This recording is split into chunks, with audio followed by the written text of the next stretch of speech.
主分区呢，水平分区，先自然垂落，定一个方形的线条，注意头尾下低，所以呢略微的前长后短一点。那另外一侧呢，大家在现场的时候呢，好定底线，好看头发的服帖度，可以先分薄薄的一片，然后再整体的一个区剪完。所以现场商业的时候，根据自己的细软粗硬来控制。先剪完一个线条之后呢，我们再剪 C 技术，这样呢商业处理的时候呢不容易剪缺。次分区呢用一点放射，注意看好，头尾低15度，发片与地面平行，切口与地面垂直。逐渐往下拉的时候呢，会有一个角，这个角呢你保留的越多，外线的质感就越厚，反则越薄就越碎，根据头发的细软。那次分区一点放射的时候，首位与划分线保持平行，最后一片呢与主分区平行，首位也平行。另外一侧呢，大家注意看一下，最大的一个问题就是手臂抬不起来，会变成堆积。反面教材注意看一下，要令高勿低，切口依然保持垂直。我们今天底部是留了一些角的，没有去剪，想让它外线呢不会太虚。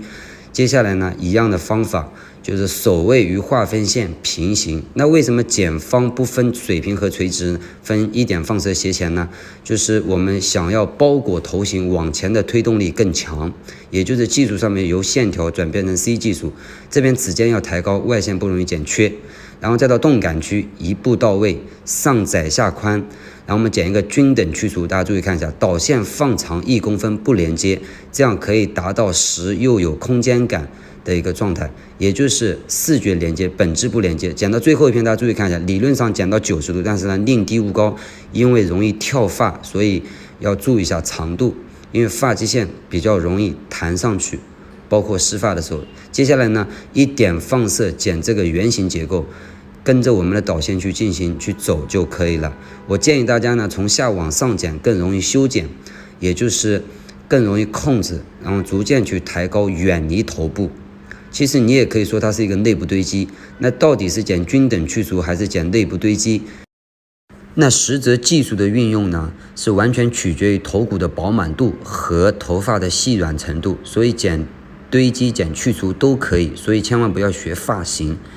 同时，如果剪堆积质感偏好，如果说想要表达动感，那你就剪去除。我们今天是剪去除，但看上去是内部堆积，因为容易跳发，前面有所讲过，加上精修打薄一些处理的问题，所以要计算的成本长度是非常关键的。在这个过程当中，另外一侧用同样的方法，也是建议从下往上修剪，更容易控制。一点放射的时候呢，大家注意一下，不需要去靠片，湿度均匀，开线清晰时候跟着导线去走就可以了。这个地方用一点放射是没有推动力的，跟静态区不一样。那强调一下，在动感区以上的一点放射，目的就是更容易还原度更高，好打理，这样呢业绩自然就高。所以跟静态区是不一样的，同样是一点放射，底下有一点放射往前推动力，转角线以上只是自然垂落。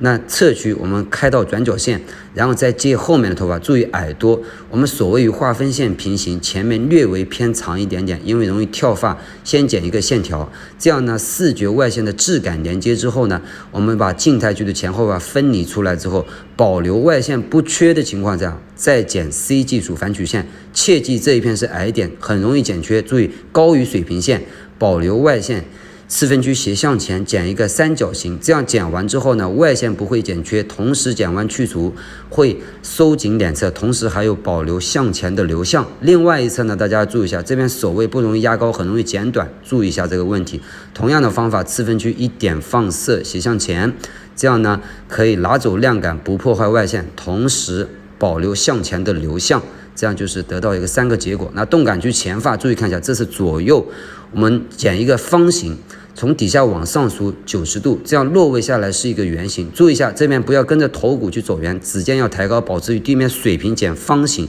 这样落位下来就会更轻柔。交叉检查非常干净，注意看一下。另外一侧也是一样的，指尖要抬高，不要跟随头骨走圆。那我们的站位要站在正前方，剪一个方形，这样定完之后会得到一个弧度的外线，然后我们再保留我们的外线，以后发剪一个均等去除，创造动感，同时不破坏外线。大家注意到，这样剪更容易控制，更商业，快准狠。那这是左右2带1，大家注意看一下啊，剪一个方形，对，那3带2，那这个前后是一个均等去除，是一个拱桥形，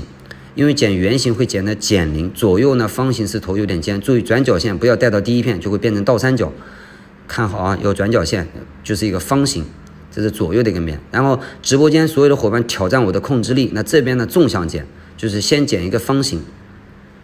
那这一片呢要往前带，注意不要往后带，是一个圆形技术，均等去除，自然垂落，看清楚啊。然后呢往前带一片是为了找导线，这样交叉检查呢，这边的技术呢就是圆形均等去除。直播间的所有伙伴故意这样玩的啊。那自然吹干之后，后面达到一个绝对的干净的一个状态，侧区呢包裹感向前，动感区非常动感，外显肌有质感。前发向前带就是向后的流向，前短后长，侧区三角形向前的流向，这样呢更加动感。在商业过程当中呢，外线既连接，内部不连接，更商业，好烫好染好复制。希望大家呢有所吸收。